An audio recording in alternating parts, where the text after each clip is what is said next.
you piss yourself and now you don't know what to do because you're just sitting there and you're pissed at your altar. And now you're just like, what's up, my dudes, and welcome to my channel. So today we're going to be talking about the very basics of witchcraft.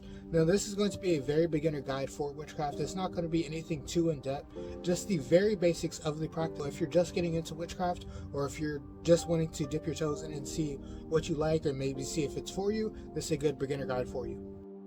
The foundations of your practice. Now, the very basic foundations of witchcraft are something that I think everyone should work on, because just like a foundation for a house, the very basics and the basic structure of what you're working on is what you can build off of and what you can improve on. Now, no matter what type of practice you're going to focus on, there are a few basic things that everyone should focus on in their practice. And I also think there are a few things that everyone should be doing in their practice to not only help you in your practice, but also help you to expand and reflect on your practice throughout the time that you are practicing and throughout the time that you are trying to change whatever outcome you are focusing on. Power of intention in your practice. Now, the main thing that beginner witches should know, or just any witch know in your practice, is your personal energy combined with your focus on it, your specific manifestation, is how you get your ideal outcome. If you can't really focus on a certain outcome, or maybe your energies aren't in the right place, you will not get the desired outcome that you want. This is something that a lot of witches will really struggle with in the beginning, simply because if they try something and it doesn't work, they think it's really something that, oh, it's just not going to work at all. Sometimes in witchcraft, it's not really about what you're doing, but it's how you're doing it. So if you're going throughout a spell and maybe you're not in the right mindset, or maybe while you're doing the spell, different things keep happening. Maybe your light goes out, or maybe you spill something on your altar, or maybe just you piss yourself and now you don't know what to do because you're just sitting there and you're pissed at your altar. Now you're just like, well, shit, I don't know what the fuck to do. Different things can happen in your practice, and it's a good idea to not only reflect on the bad things that have happened, but keep track of them. Because maybe if you're using a certain ingredient and something goes wrong while you're using that ingredient, maybe that's your intuition, or maybe that's just whatever you believe in telling you, don't use that item.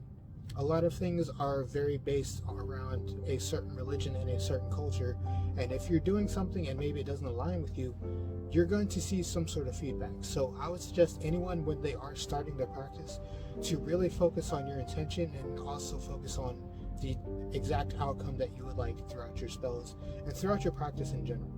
Self-care and witchcraft. Now, everyone should really be focusing on meditation, mindfulness, and self-reflection in their practice, simply because this is the main key to work on throughout your practice. Simply because if you are not in a good headspace whenever you are going about your practice, or just in general in life, if you're not in a good headspace, you're not really going to be getting the best outcome that you possibly can.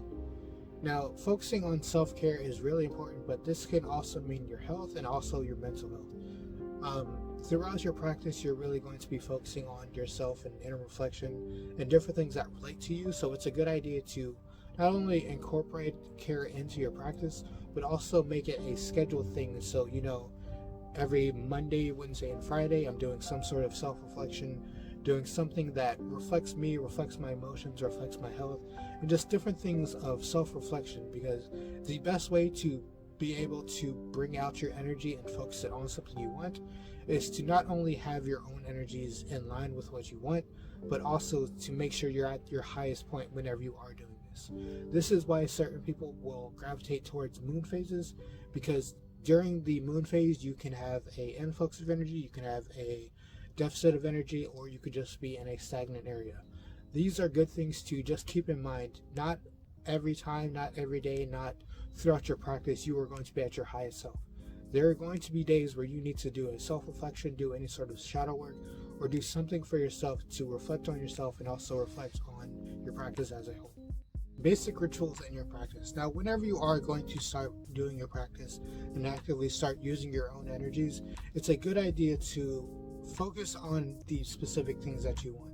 The best way that I like to get into the right mindset when I'm about to do any sort of spell, or if I'm doing any sort of like specific ritual, is to do some sort of grounding or meditation beforehand. Grounding is a very good way to not only center yourself, but also get rid of any stagnant energies or any energies that aren't really serving you.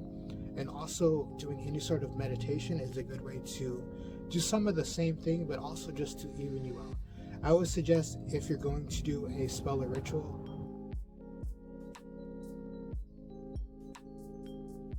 going to do a spell or ritual, you first start with grounding. This is going to be good for clearing out your energies. You can do any sort of cleansing or any sort of things that removes your stagnant energy, or just remove energy that does not serve you. Then you go to meditation, what is very basically setting your intention for whatever you're going to be focusing on. This can be either for yourself or for other people, or just for something that you want to accomplish in your life. And then you can actually go on to doing the actual ritual or spell. The difference between a spell and a ritual, if you don't know, a spell is more of something that you do one-off time. It's something that usually it's done with like candle spells or anything like that. So you focus your energy onto it, and then that's it. A ritual is more of something that you do on a regular basis, and it's not necessarily putting your energy outwards. You can have a self-care ritual, which is focusing on yourself. You can have a meditation ritual, which is more just focusing on something that you would like to accomplish, or maybe planning it out. There are different types of rituals that suit different types of needs, but before you go to spells or rituals, I would very much suggest that you that you first focus on meditation, and before that you focus on grounding. This is just going to be easier in your practice, and also long term, to not only get in the right headspace, but also be better prepared for the actual spell or ritual that you're going to be doing. So to wrap everything up and just do a little bit of a recap, the very basic things when you want to focus on in witchcraft is your intentions. So this is setting the right intentions, making sure you're perfectly in line with the outcome that you want. Doing any sort of manifestation, which includes doing spells or rituals to get your outcome.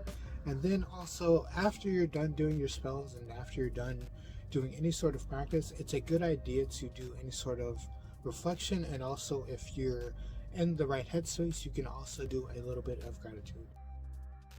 It's a good idea to not only be grateful for the energies that you are using, such as if you're using plants or any sort of deities or anything like that. It's also a good idea to be grateful to yourself. Changing your life for the better requires a lot of energy, and especially if you are new to your practice, it can be very difficult. But be grateful to yourself, give thanks to yourself. If you are going through something difficult, make sure that you take the time that you need to, and also you make sure that you take care of yourself.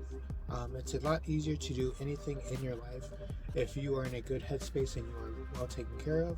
So if you're doing any sort of practice, just make sure you keep a bright mind, keep your energies high, and just make sure everything that you're focusing on, you're perfectly aligned with what you're trying to do. That's the end of the video. If you would like to know anything else about witchcraft related content, just subscribe to my channel. If you would like to know more about witchcraft, you could also just leave it in the comments, and I'll either answer it or do a direct video about anything that you would like to know. Really trying to make sure I spread the knowledge as much as I can. So if you would like to know anything, or if you have your own knowledge to share, I would very much appreciate it. But yeah, that's the end of the video. Have a good day, night life. Enjoy yourself. Be happy.